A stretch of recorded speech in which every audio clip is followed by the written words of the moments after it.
За өнөөдрийн борлуулалтаа нэг хараад. За нэг машин маань 900, нөгөө машин маань 800 мянган төгрөг хийжээ. Өнөөдрийн борлуулалт нийлээд сая 700 мянган төгрөгийн борлуулалтыг хийсэн байна. Одоогоор тэгэхээр өнөөдөр энэ маань бас орой 24 цаг 12 цаг хүртэл хаагдах бас нэмэгдэх боломжтой. За эхлэх үү.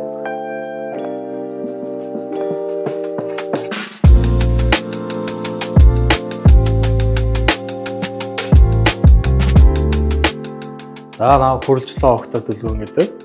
Энэ жил 35 настай. Эхнэр 3 хүүхдийн хамт Улаанбаатарт амьдрал суудаг. 2019 онд Мэжтэк Монголиа компанид судалгааны төлөвлөгчөөр ажилд орж исэн. Өнөөдөр үйл ажиллагааны менежер албан тушаалтай ажиллаж байна.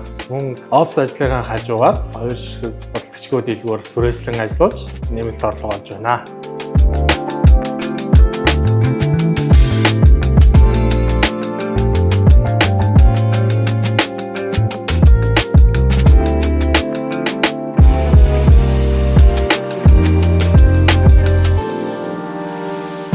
Манай компани 2019 онд ковидын үеэр хүн хоорондын харилцаа багассан учраас автомат машины хэрэглээд өргөжүүлэх зорилготойгоор үүсгэн байгуулагдсан. Magic Store хөдөлгчдийн дэлгүүрийг 700 гаруй зэгт, мөн Magic Drink буюу халуун удуу бүтээгдэхүүнийг 1500 гаруй зэгт 24/7 үйлчилгээгээр хэрэглээний шин соёлыг төгөөж танаас 5 алхам дураатайгаар үйл ажиллагаа явуулдаг.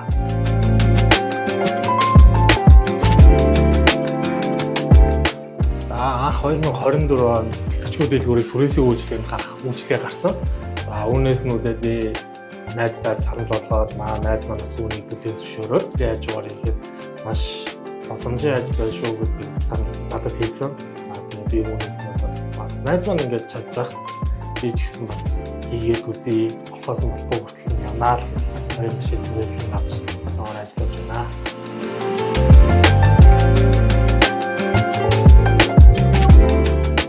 Хөдөлгчдийн дэлгүүрийг байршуулахад хамгийн чухал зүйл бол судалгаа байдаг.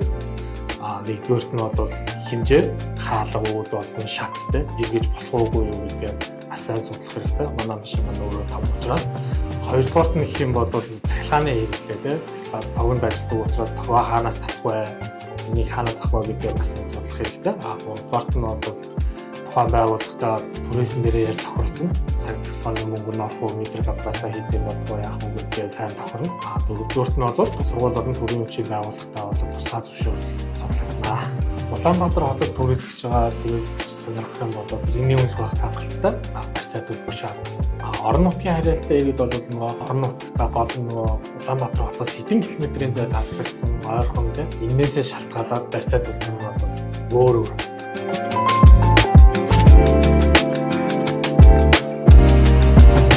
Ер нь бол энэ хөдөлгчдийн дэлгүүрийн түрээслснээр давуу тал бол маш олон байдаг. Хүний оролцоогүйгээр давхар орлого олж байна. Би унтж байхдаа мөнгө олж идэг.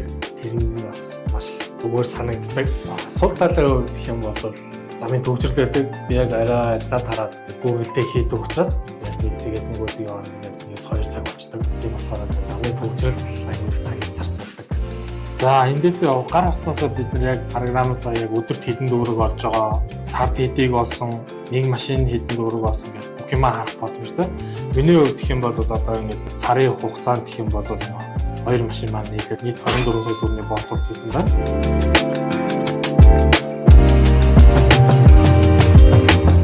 Зөвлөгөө өгөхөд бол яг бүтээгдэхүүн сонголт аюул чухал байдаг. Аль нь илүү гаралтай вэ гэдгийг бас ингээд нэг 7 хоног яваад ч юм уу 7 хоногийн дагаас бүтээгдэхүүнүүд ингээд өөрчлөлт байвал аюул боломж байдаг. Миний хувьд гэх юм бол яг хэрэглэгчийн судалгаа авч үзсэн. Яг ямар бүтээгдэхүүн байвал та нарт илүү боломжтой байна вэ гэдгийг асууж үзсэн. Тэр судалгаагаар гарч ирсэн бүтээгдэхүүнүүдэд 50 явуучих юм зүгээр байгаа.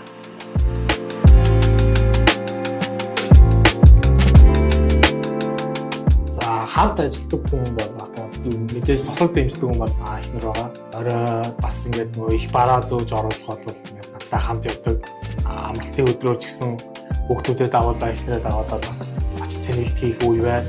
Хүүхдүүд маань ч гэсэн сонирхолтой байдаг. Тэгэхээр энэ бизнесийг бол би гэр бүлийн бизнес гэж харж байна.